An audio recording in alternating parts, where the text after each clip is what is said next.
modo intonazione da sol. Adesso facciamo un accompagnamento ai comitati delle feste. Si usava prima della festa, settimane o un mese prima, andare per le strade a chiedere la partecipazione della popolazione alla festa. Quindi il suonatore accompagnava il comitato che andava a chiedere ovviamente di partecipare, e quindi si suonava questo accompagnamento ai comitati, oppure detto ispiroli seddas, quindi anche diciamo non solo per i comitati ma anche per quanto riguarda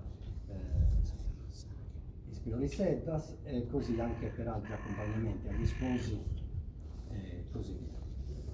Quindi adesso suoneremo appunto ispiroli seddas in tonalità in do, appunto come dicevo, con diversi strumenti